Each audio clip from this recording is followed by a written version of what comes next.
Okey, kali ni kita akan cuba pasang Wi-Fi smart camera. So ni macam lebih kurang macam CCTV camera lah. Okey, saya beli dekat Lazada pada harga RM49 lah. So jenama dia GOQ. Kalau kita tengok dia punya packaging pula, packaging dia Wi-Fi smart net camera. So dia wireless, kita boleh monitor through phone, either iPhone or Android. Dan kita ada two-way intercom, maksudnya kita boleh bercakap juga lah.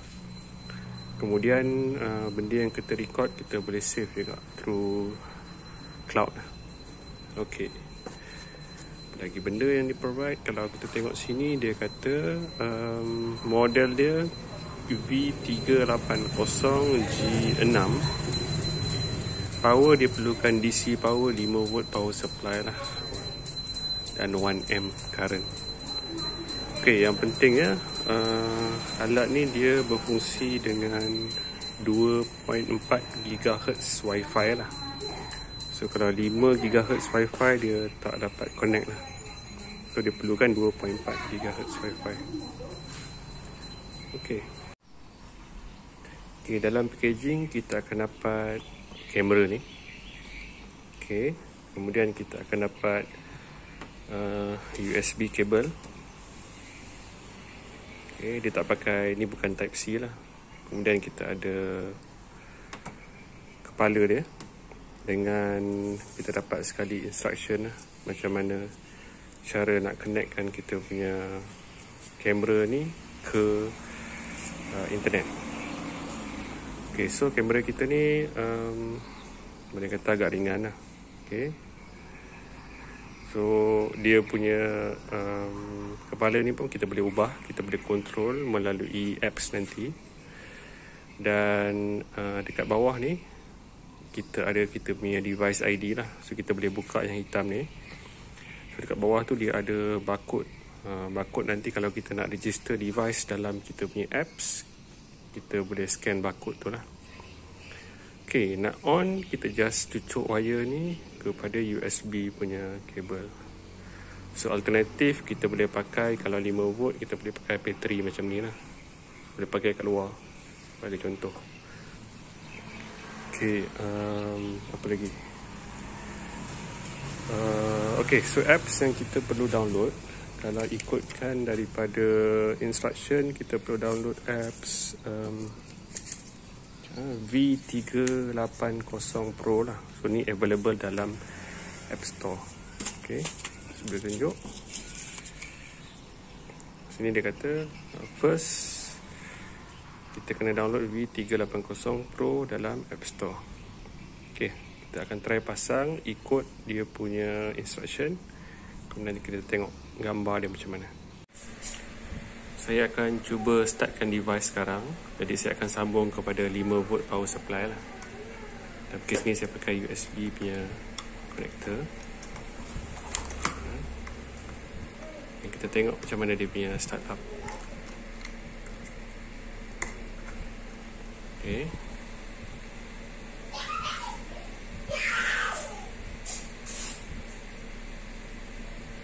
dia ambil masa sedikit lah sebelum dia akan launch.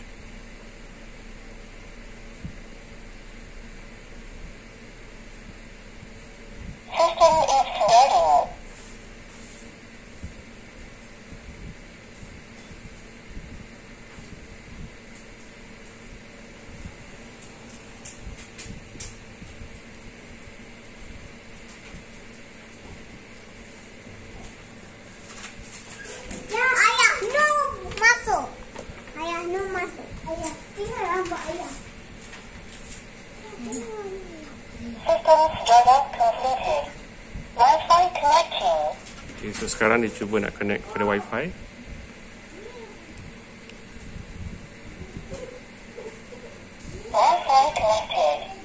Okay, Wi-Fi dah connected. So benda ni saya dah configure tadi ya. Dah configure awal. Jadi selepas kita configure, kalau kita off, kita turn on balik, macam ni lah device kita bila dia nak launch.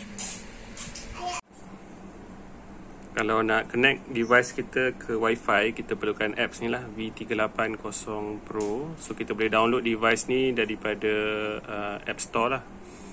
Dekat iPhone pun boleh kalau ikut daripada dia punya packaging tadi lah. So kita just download dan kita install.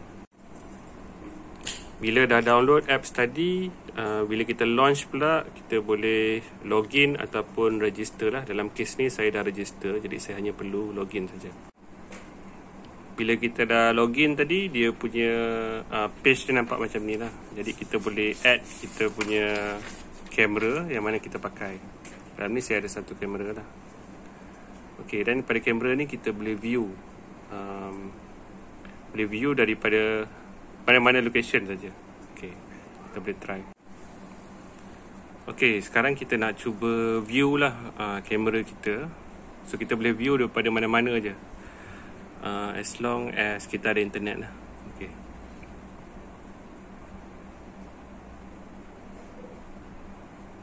Okay, so sekarang ni view yang apa yang kita punya kamera ataupun CCTV tadi nampak lah. Okay, kita boleh cuba dekat sini. Kita boleh pusingkan kepala view dia. Okay. Kita boleh pergi kiri, kanan, atas, bawah. Okay. So view dia boleh 360 darjah lah. Tapi dekat sini saya tak tunjuk. Habis lah. So kita akan tengok function yang lain pula, selain daripada kamera yang kita boleh ubah. Kalau kita tengok sebelah kiri tu, ni sama ada kita nak play ataupun stop. Kemudian kita boleh dengar suara jugalah. Kalau kita turn on, kita boleh dengar suara apa yang kamera kita dengar lah. Kemudian kita boleh tukar kualiti gambar daripada SD ataupun HD. Okay. So sekarang dia tengah tukar lah. So sekarang ni dalam HD mode. Lepas tu kita boleh tengok multiple view lah kalau kita ada more than one camera. Okay. Kemudian kita boleh tengok full view. Tekan kat situ. Sini full view lah. Okay. Kita boleh back. So, okay, apa lagi? So, kita ada yang lain, snapshot. Kita boleh buat snapshot. Kita boleh buat recording. Kita boleh buat speak.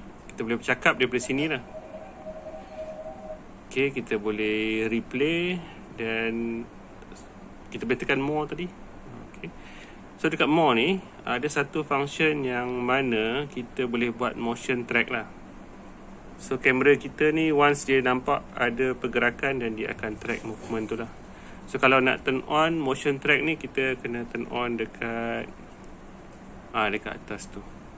Okay. Kalau tak nak pakai dan kita turn off lah. Dalam kes ni saya tak pakai lah. Okay. So okay, saya nak cuba dia punya motion, dia punya speaker. Okay, saya akan buat video satu lagi.